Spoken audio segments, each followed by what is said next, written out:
Goeiemôre. Dit is Woensdagoggend 19 Junie 2024 en ek groet julle oude gewoonte hier vanaf die Groot Rivier. En Zuma sal nie tou opgooi nie. Toe Zuma destyds vervang was by die konferensie van die ANC, ek dink dit was daar in Polokwane, Pietersburg, en hy vervang was met Cyril Ramaphosa, het die mense gejuig en gesê, nou is ons ontslae van Zuma.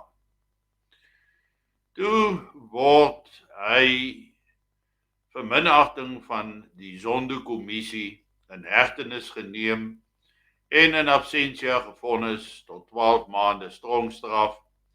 En ons weet hulle het hom gearresteer laat in die nag en hulle het hom vervoer daar na Escort se wêreld, na die tronk toe. En die gevolge in Julie van 2021 het ons gesien. Durban het gebrand, Pietermaritzburg en dan plekke soos ook hier aan die Oosrand het dit redelik rof gegaan en biljoene rande se skade is aangerig. En Zuma is nie weer tronk toe daarna nie. En 'n mens hoor so dikwels stemme wat opgaan, wat sê hy moet toegesluit word, hy moet die res van sy tronkstraf gaan uitdien, en redenasies na alle kante toe, want toe hy toegesluit is of gevonnis was, het almal ook gesê, dis verby met Zuma, en ek het daardie tyd gesê, dis nooit verby met 'n lewendige Afrikaner. Die ou leierskorps van jare terug, waarvan Zuma deel is, as ons na Afrika gaan kyk, dan sien ons dat die ou wat sy presidentskap verloor het, gee nooit tou op nie. Hy hou aan en hy hou aan en probeer elke keer 'n staatsgreep van soorte uitvoer of 'n nuwe revolusie begin. En die enigste tyd wanneer daardie leier of oppositieleier dan in die vergetelheid verdwyn, is die dag wanneer hy begrawe word. Nou, ek wil vir my amper sê dat die dag as Zuma begrawe word, is die dag wat hy sal ophou om te probeer om terugkeer in die politiek te bewerkstellig. Nou ja, ons weet dat hy in sy toespraak van Sondag aand geweldig baie gesê het, uitlatings gemaak het, en duidelik na vore het sy haat vir blankes gekom, en beskou hy dan weer eens alle probleme in Suid-Afrika as probleme wat veroorsaak is deur die wites, veroorsaak is deur apartheid en so meer. So dit is iets wat voortdurend na dag kom, en veral in die redenasie en gesprekke rondom Zuma en ander EFF-leier Julius Malema, hy sê dit, en verskeie ander mense sê dit. Ek lees op Twitter van Majibuye Mandela, nou hy is seker 'n afstammeling ergens van Nelson Mandela, waar hy beweer dat die regering van nasionale eenheid is teen die Freedom Charter. Dis teen die Freedom Charter. Dit mag in ooreenstemming wees met die konstitusie, maar hulle erken die Freedom Charter en nie die konstitusie nie. En dis 'n interessante opmerking, en dan sê hy dat Suid-Afrikaners is nie baie gelukkig oor hierdie stand van sake nie. Dis vir my baie duidelik dat die polisie probleme in Natal verwag. Hulle het nog versterkings gestuur daardie kant toe, hulle het meer versterkings by die mall gaan uitplaas wat geplunder was in 2021. En alles keer net terug na blameer die wites. Dis hulle ekonomie, hierdie raad van regering van nasionale eenheid, is 'n terugkeer na blanke monopolie toe, is 'n terugkeer na blanke regering toe, en ignoreer hulle en sien hulle eintlik die ANC as op die afgrond op sy einde. Nou ja, ons moet onsself vra, hoekom word apartheid so voortdurend geblameer? The blame game wat hulle speel, apartheid, wit haat, wit kapitaal, dit alles sê vir jou anti-wit. Ons word geblameer, so ons bly die teiken. En ek wil dit op mense se verstande inprent, dat hierdie prentjie wat van ons geskilder is, nooit gaan verander nie. Dit gaan daar bly en ons gaan daarmee moet saamlewe en ons moet hierdie as 'n ernstige bedreiging beskou. As ons nou gaan kyk na apartheid, waarvoor ons primêr geblameer word en waarvoor die wêreld ons geblameer het, kom ons gaan kyk net 'n oomblik daarna. Dr. Verwoerd, wat beskou word as die vader van apartheid, deur almal wat praat, besef nie dat Verwoerd was nie die vader van apartheid nie. Verwoerd het in 1958 eerste minister geword en in 1966 is hy deur Stavendas vermoor in die parlement met die parlementsopening. Maar hy word blameer en beskou as die vader van apartheid. So ek dink dit is nodig dat ons so herbesoekie bring aan hierdie goed. Hier is 'n onlangse foto met die inlywing van die koning van Engeland, koning Charles III of so iets. Ramaphosa saam die vader van apartheid. Want die Britte het die apartheidswette in Suid-Afrika ingebring. En ek gaan nou kronologies met julle daardeur hardloop, dat julle kan sien hoe het dit verloop, hoe het dit gewerk en hoe het dit tot stand gekom. So kom ons kyk net gou daarna. Ek lees vir julle. In 1809 the native law in die Kaap van toepassing gekom. Dit het beteken in die Kaap-provinsie moes swart mense pasboeke dra. In 1865, okay, daar was 1809, die pasboeke, 1865 het swarte se stemreg weggeneem in Natal. In 1894 het Cecil John Rhodes verhoed dat 'n kleerling deel van 'n cricketspan word om te gaan cricket speel. In 1905 het weer eens Rhodes skei hy swart en wit kinders in Kaapse skole. In 1913 kom die Native Land Act, verbied swart grondbesit. In 1925 the Act on Labour Demarcations, wat wit en swart werkers geskei het.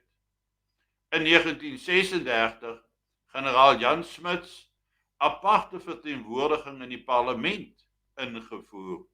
In 1945 word swartes verbied om langer as 72 uur in stedelike gebiede te wees. In 1958 ek het een oorgeslaan. In 1927 die Immorality Act in Natal verbied intimiteit tussen wit en swart. En dan eers in 1958 word Dr. Verwoerd die eerste minister van die Unie van Suid-Afrika. Die heeltyd nog onder beheer van die Britse troon.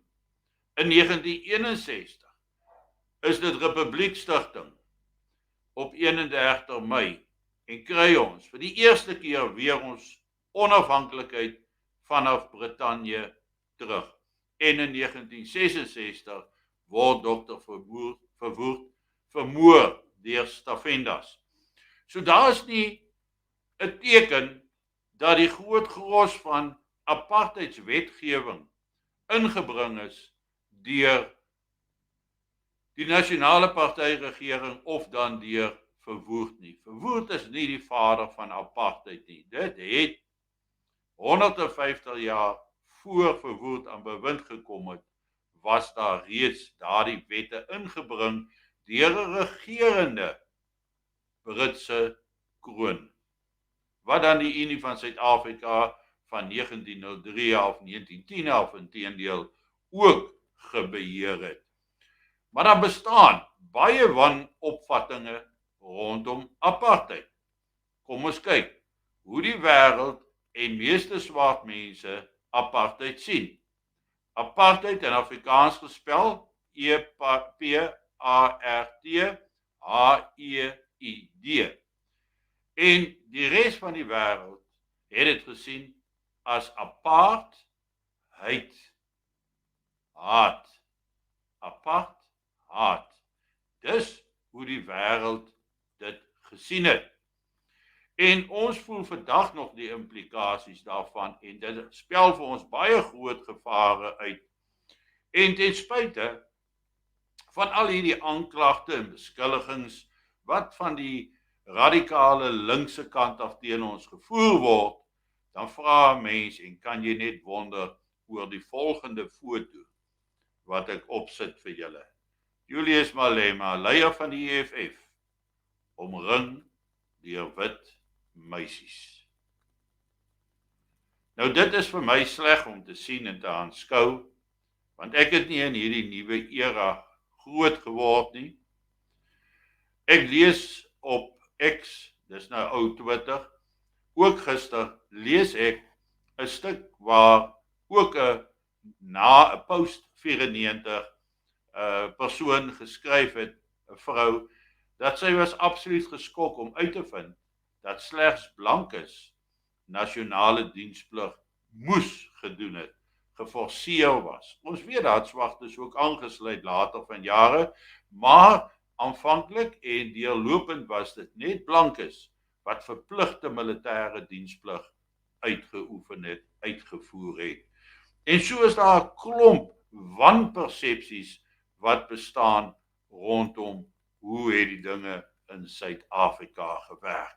En uit dit alles uit moet ons aanvaar dat die persepsie rondom wie verantwoordelik is vir die gemors in die land gaan nooit verander nie en gaan ons dit altyd teen ons hê en daarom sal ons altyd die uiteindelike teiken wees. Geweld begin tussen die verskillende groeperinge want hulle is kwaad, maar baie vinnig gaan hierdie geweld oorspoel na ons toe en dan jy kan jouself maar sê, maar ek is nie deel daarvan nie, ek neem nie deel daarvan nie, maar jy gaan 'n slagoffer wees, want die persepsie bestaan dat jy is skuldig, jy is deel hiervan. Of jy nou pre of post 1994 gebore is, dit gaan geen verskil aan daardie massas maak nie. As hulle nie eens die geskiedenis van apartheid verstaan en ken nie, of waarvoor dit werklik staan nie, afsonderlike ontwikkeling nie, dan moet ons weet dat hulle sal bly aanvaar, bly glo dat alles wat verkeerd is in hierdie land is ons skuld. En nou staan ons gou vas met 'n paar genadetydwenke. Vandag kyk ons so vinnig na veiligheid. Mense, jy moet jouself bewapen. As jy nie 'n vuurwapen het nie, kry dan vir jou 'n ander vorm van wapen. Al is dit hierdie ligpistole, want dit kan dien as 'n afskrikmiddel. En enige iets sodat jy daarom gewapen kan voorkom. Jy moet opleiding doen. Jy moet sorg dat jy aktief is.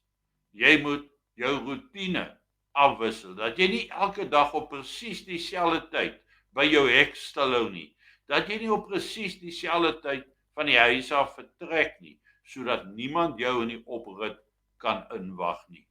Wees wakker en bewus. Hou 'n entjie weg van jou huis af stil, bekyk die oprit, kyk of daar enige mense in die straat af staan of 'n motor ook aan die straat staan met vreemde mense in. Jy moet bewus wees, want in opritte en by hekke word daar vreeslik baie mense geskaak en aangeval, of geskaak is die verkeerde woord, eintlik gekaap, en ons moet dus versigtig wees. Moenie in die nag ry nie. Bly van die strate af in die nag. Bly by jou huis.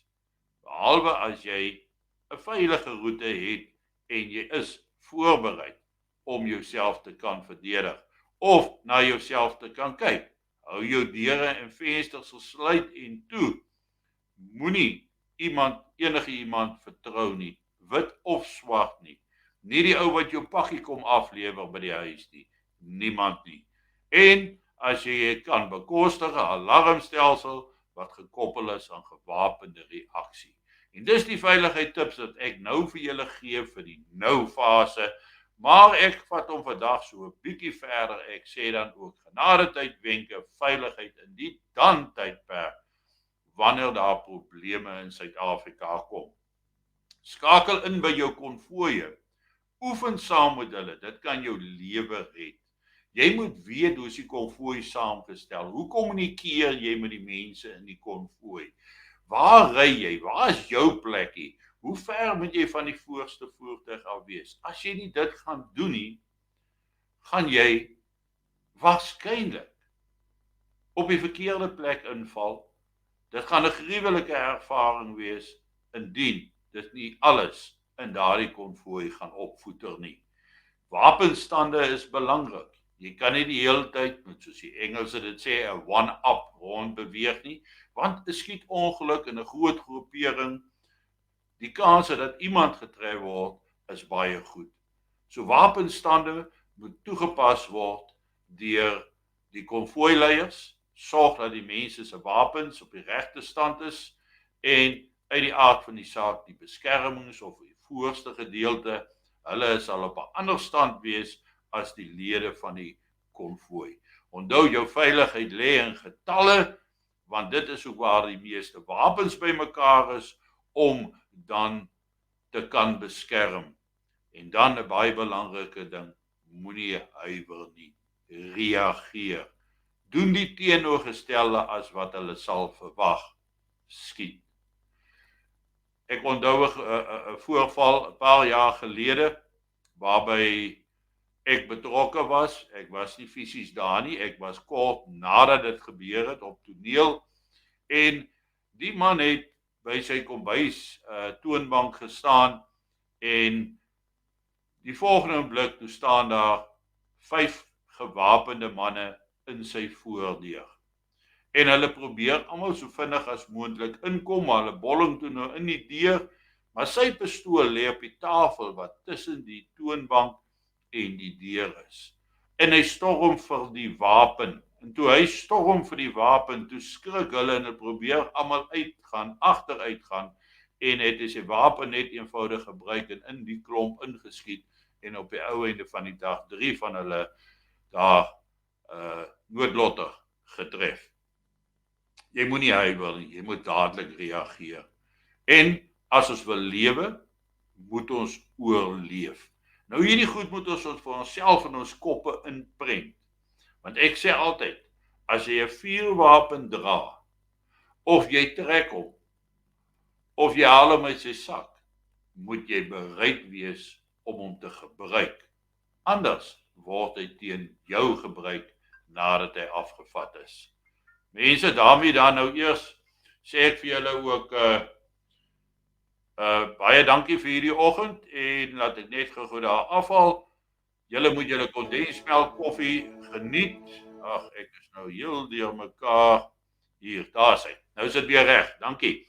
Geniet vanoggend jou kondensmelk koffie. En onthou, ek gee nie breedvoerige praatjies oor byvoorbeeld veiligheid, skuiling nie. Net 'n paar basiese wenke op 'n daaglikse basis waaraan julle maar moet aandag gee. Mense, lekker dag, mooi loop en ek gesels dan môreoggend weer met julle. Lekker dag.